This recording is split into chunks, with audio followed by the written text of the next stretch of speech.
I'm going to meth and pot houses and surveying the damage. These are houses where methamphetamines and pot are harvested and produced in makeshift labs. These houses are often located near schools in the heart of a community, where very young kids are recruited by gangs to be drug runners. These kids grow up on a culture of drugs, crime, and gangs. For many, the gang is the only family they know. These kids never had a chance. After Disaster TV is taking a hard look at the aftermath of these drug houses, and we're talking to community leaders that are changing the world by going into some of the darkest places in America, the inner city. We'll meet Pastor Kevin Brown, a former narcotic investigator turned inner city crusader. And we're talking with Dr. Philip Aguilar, the colorful and dynamic leader of the international ministry Set Free. Later in the show, After Disaster TV is going to make you smile when we catch up with an ADTV success story at Costa de Casa in Southern California and see how things turned out after an epic sprinkler incident. I'm Jeff Ruiz. Disasters are my business. From the East Coast to the West Coast, when disasters strike, I'm there, boots on the ground, with over 15 years experience fighting for your recovery. When the first responders leave, my After Disaster team of experts is on the job, helping you navigate through the aftermath. The ADTV team of experts maximize your insurance settlement and expedites the recovery process. I've seen it all, the good, the bad, and the really ugly in insurance settlements and recoveries. But you're not alone. Our team brings you through your disaster to your optimal restoration with no out-of-pocket cost to you. After 911, the next call is After Disaster TV. That's why I'm in your corner. After Disaster cares.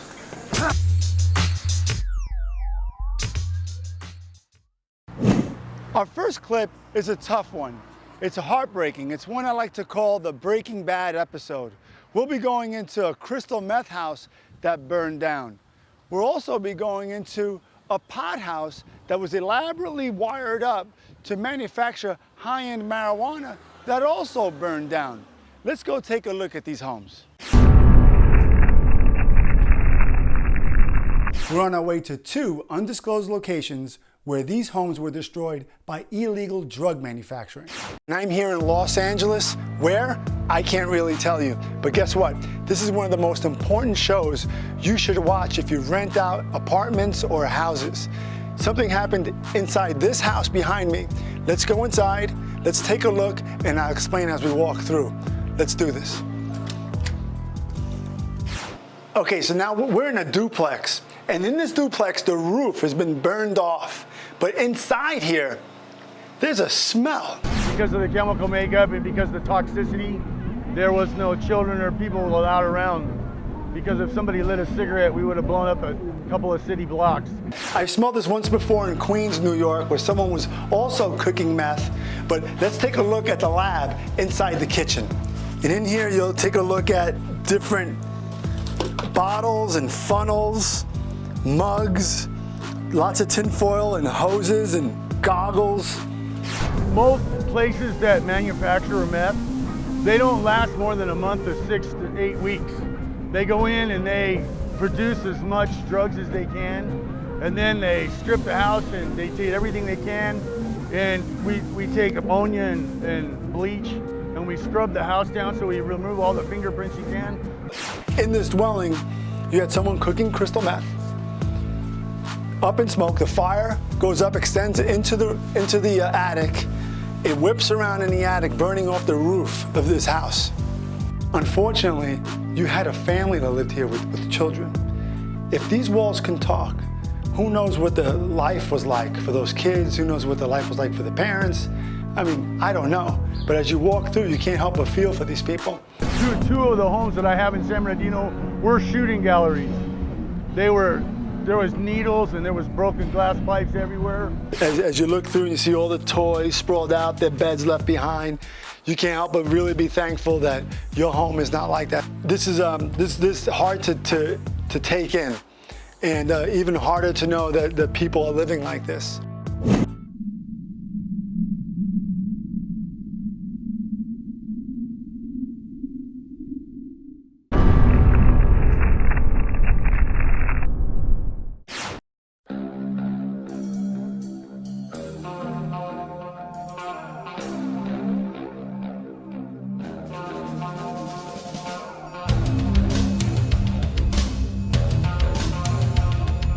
Hi, it's Jeff with ADTV, and I'm here with Dr. Phil Aguilar with the ministry Set Free. We're here enjoying your little rally here. Yeah, a lot of set frees from all over the place. I love it, and like, you don't know this, but I was in a house that caught fire, and they were cooking crystal meth, and there were kids, kids' bedrooms in there. The place was a mess.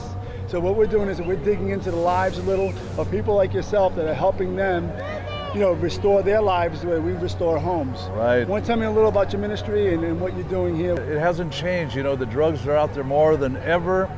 And the people I work with, like I said, broken lives, broken families, the livers going out, just a mess. And meth, crystal meth, speed, Pookie, the pipe, the whole route has become one of the biggest tragedies, because it isn't like heroin where you overdose and die. It's a drug that just keeps destroying the neural centers of your brain and your body, your insides, and you just tell people, you're just getting older and uglier, and it just tears you up, and the paranoia that comes with it, self-induced schizophrenia and all that stuff. So Set Free became known as the place that goes for pizza man, doesn't deliver. I've been sick for a while. I've been having operations due to drug use because of the internal. Right. Gallbladder. Internally, it affected me, yes. I had tumors, also nodules and bumps. I just had surgery, removed the tumor and a hernia repair. This would be my 10th surgery since I stopped using drugs. So you must have... Yeah, and so this is the outcome of it. Oh, because like of drugs. Yeah, the meth. Wow, the meth, what it does is it eats your bones, yeah, and then it accumulates into your pockets. Yeah. And it was a meth manufacturer property. The cops had been there many, many times. Well, when I was living there, 2009, that property blew up, and we were just on the other side. The trailers blew up, arrested everybody, We made them in blue tubs, and we used battery acid, Drano. We used all different kinds of chemicals, paint thinner, and we used everything, and when we would cover it, and then sometimes we'd bury it, or we would put it in buildings, and then we'd have somebody watch it, and then we would check on it. So we always had to call and find out if it was ready. I would run then to Mexico, pick up the money, run back, pick that up, and then go and deliver. So I was running to Mexico every 3 days. I've been arrested 98 times in 1 year. Come on. Due to meth. I just praise God now that I'm saved, and I'm trying to do the right thing now. Yeah. So now I'm here with Pastor Phil again, and I thank God for him because he's a wonderful man. Oh, they just had nice things. You think you go into a meth house and you see a bunch of crackheads sitting around and smoking meth, but it's not always that. There's I'd buy from when I was buying and using, I'd buy from people that actually had their shit together, and had nice things, from the drugs they sold. Next, we're heading to another kind of drug house in Garden Grove. We'll see an advanced pot house operation. This house was outfitted from top to bottom to grow, harvest, and produce high-end marijuana.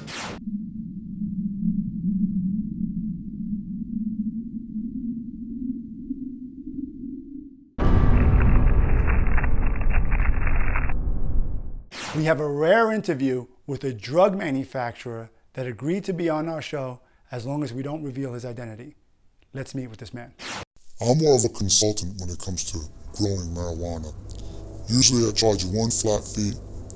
It's about $10,000, and I go in and I outfit your home so that you can manufacture 2 pounds of pot per every room that we have for budding purposes.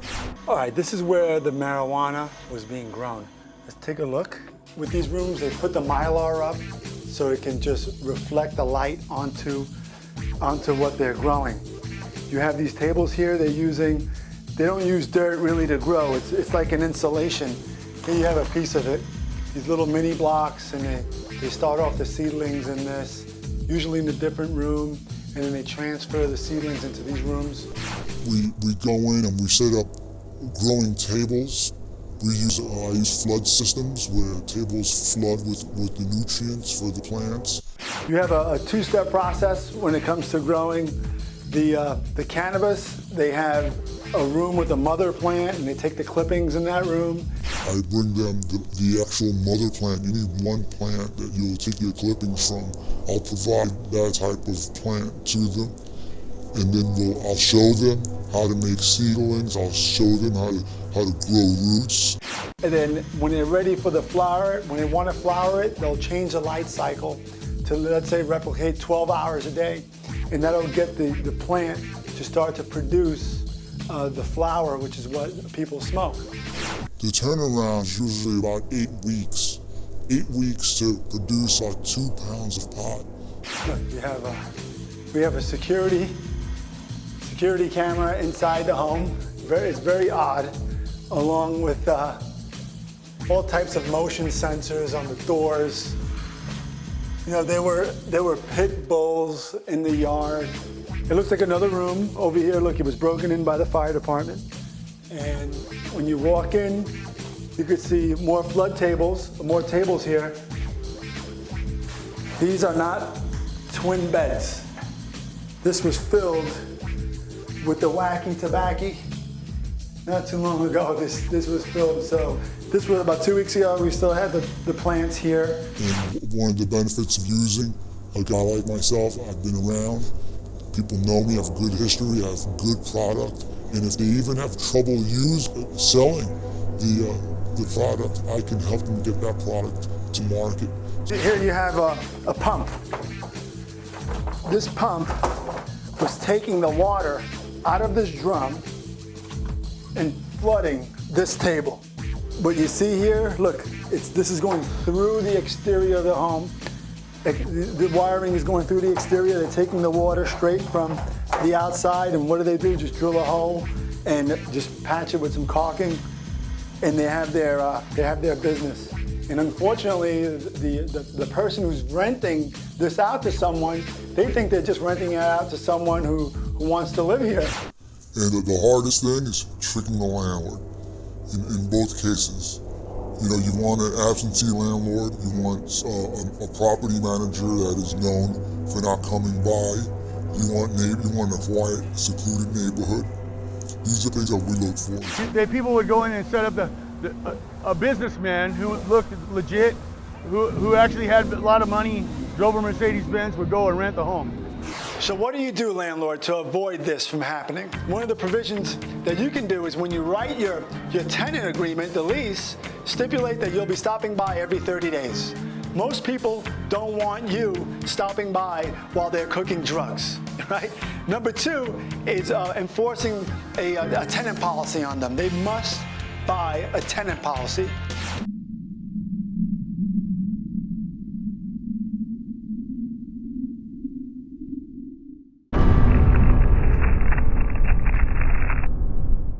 Now we're going to check in with Pastor Kevin Brown, an inner city crusader who's helping change the lives of families inside the inner city of Santa Ana, California.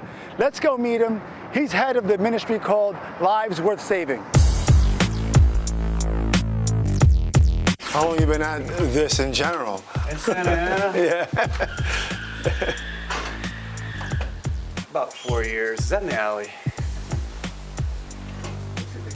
So we have a lot of drug dealing right here, just really? To the left.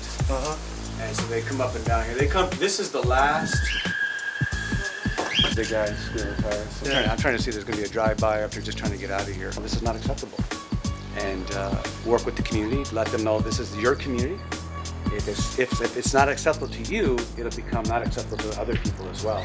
But if you keep allowing it to happen, that's going to keep happening. So we teach them how to stand up. We teach them how to break through the barriers of fear, and we teach a lot about terrorism, because this is terrorism. 1/3 of all police calls for the whole city took place right here on the street. and I'm here in Santa Ana with Pastor Kevin Brown, and he's a rebuilder of homes and of lives. When we looked at our last segment, we were inside a house that had caught fire because they were cooking drugs there. And so one of the things that was concerning, we saw all the way the place was decorated with little children's furniture there, toys. So we want to come by and see you because I know you're doing a great work here in Santa Ana, actually in ground zero of where all this mayhem is happening with the drugs and so on. Well, Jeff, what we do, and we've been doing this throughout Santa Ana for some time now, we'll come into communities that are completely, they have been completely written off. They're totally underserved by law enforcement, by resource agencies. Because of the level and the amount of violence in those communities, a lot of the resource agencies won't allow their people to come into this community. And we'll spend 3 months just coming here at night, walking the community and praying. Now during those 3 months, what we're doing is we're identifying who the drug dealers are, which apartments, which houses. We're identifying community leaders, people that want to make a change and know how to make a change, or at least have a heart to make a change. I worked here in an undercover capacity with the Santa Ana Police Department way back in the 80s. And I remember being down here in this alley right behind us, buying drugs in an undercover capacity. And here we are 35 years later, and the same thing's happening. Young children who have been victims of trauma, who have seen drive-by shootings, had their windows blown out by drive-by shootings or walk-up shootings, who have lost their brother or even a sister to gang violence or violence related to gangs through drugs being sold in the streets. A Sunday afternoon, we had a shooting right here on the corner, and the 3 shots fired. One went through the window of the people across the street, didn't hit anybody, thank God. So it's a continual battle. We work strong with the city of Santa Ana, and so when there's any type of tagging, we have trained the community how to take their Android or their iPhone and take a picture of it, and it's automatically emailed to the city of Santa Ana. And then on this street, because they've given priority to this street, the city will send out a crew, and they'll cover up the paint right away. Yeah, this is the house that got hit with a bullet. This one got hit with a bullet? This one here? Side over here. This is classic vandalism. Yes. I mean, growing up in New York, I remember the subway cars, I remember the train stations, you name it. I remember been there, done that, right? So, right. I mean, looking at this, and it doesn't look that bad because obviously there's been people painting and working this alleyway, keeping it the way, nothing's written on the garage doors. So we have, on our street, we have 2 different gangs. And so this one right here is a disrespect to another gang. Oh, you can see the very first letter in this graffiti starts with a V, and the V stands for barrio. It's like this is our barrio right here. Like all right, that's what they're saying. Our town, our area, our community, our barrio. We own this. And then after that, it has the actual name of the gang. And then in the numbers, you see the numbers 1, 3.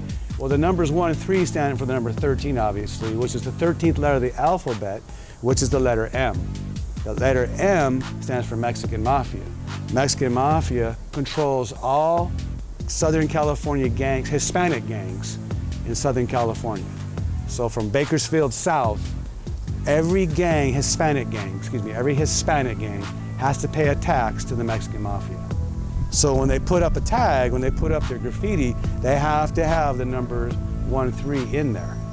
Or sometimes you see X33 or X11, and that stands for 13, which is letter M, which is the Mexican Mafia.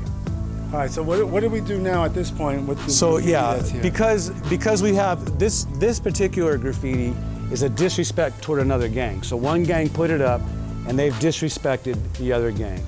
So and then the guy who put it up put his name up, his tag, his name, and then below that he's saying what they can do to themselves. So what we don't want to leave that up in the community. We want that brought down as soon as possible, because that will lead to other people, other gangs, retaliation, things like that. Yeah. So if a 24-year-old out of prison is telling a 12 or 13-year-old, hey, you know what, you want those new shoes? Just go sell these drugs for me. You can get those new shoes. Or they can come to the center and they can say, hey, Pastor, I need to get a job. It's like, okay, we're going to work with you. We're going to teach you how to build a resume. We're going to teach you how to go online and do all that. And they're like, what am I going to do that for? I can go stand out there with Snoopy and I can sell, drugs, and I can get brand new tennis shoes. So it's really about learning how to break down the mentality that's been so prevalent in a community like this for so many years. Like I said, 35 years they've been dealing drugs. Usually you got to go to the door, knock door, like the meth house you guys were at earlier, it burned down. Yeah. Or, you know, that's normally how you do it. But over here, and then they drive from all over Orange County. Because you know what? Their brother bought here, maybe their dad bought here, and they're still coming here to buy today. If we can reduce the gang shootings, if we can reduce the drug dealing, then it's going to help more people, people who are willing to fill out an application and submit a screening fee to have them screened to show they're going to be a good tenant. Hey, good job. All right, bro. You know, thank you so much.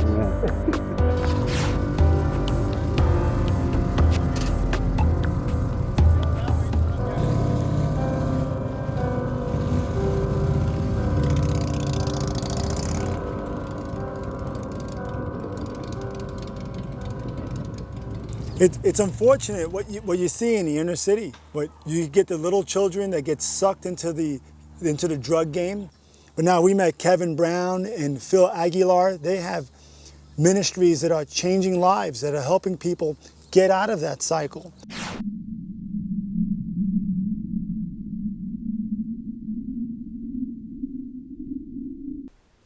Here's an update. In the previous show, we met Kathy, who lives in Costa de Casa in Southern California. In her home, the sprinkler system went haywire, flooding the lower level of her home. Let's go back and see what Kathy's up to. So disruptive, and everything you do, the way you conduct your entire life is different. And I can't wait to just get back to some sense of normalcy. Hi, Jeff. I'm up painting in my studio. Come on in. I can't wait for you to see the house. Hi, Kathy. Hey, Jeff. How are you? Good to see you. Hi. What are you working on? Just putting the finishing touches on this piece. Beautiful. So I should finish the house. Well, So I'm back at it. they're both works in progress, and it looks like we're finished on both of them. Let's go downstairs and take a look. All right. You don't realize, kind of how your routine comforts you in a way, and everything runs a certain way. And when this is going on, all of that's right out the window. So we've got all the paintings done, everything's done. The bathroom was really hard to hit. I don't know if you remember, but we ended up tiling almost halfway up the wall. And how long now, just to let the people know? It was two months. 2 months. 2 months. So we had thousands of gallons of water pouring out, and now we have all this after all the repairs have been made. Yep. Well, so in this room, what did we do here exactly? Do you remember? Everything. This whole ceiling was gone, so that's all replaced. This is all new. We have this marble accent wall Beautiful. I had put in, and this quartz countertop. I designed this piece here. Oh, this is a This is all lovely piece. new. And I remember that there was like studs, and I guess the paneling was It was removed. all removed. All the molding was out. There was only a section of it removed. Right. See, that's the difference between restoration work and someone putting in a new kitchen. True. Let's take a look and let's see how that turned out. So, repainting all the coffered ceilings, all the cabinetry, all the toe kicks, the whole kitchen pretty much was refinished. Yes, it was. So I'm back to my normal life, cooking, eating at home, barbecuing, having fun. I would have just been lost in this process without you. And I'm so grateful that you just showed up and led me through this crazy journey for 2 months. Oh, thank you. It's getting late. It's time for me to be a dad, to wrap up this day and spend some time with my family. So, off to the real work, actually, fatherhood. Watch next week as we continue rebuilding the lives and homes of disaster survivors.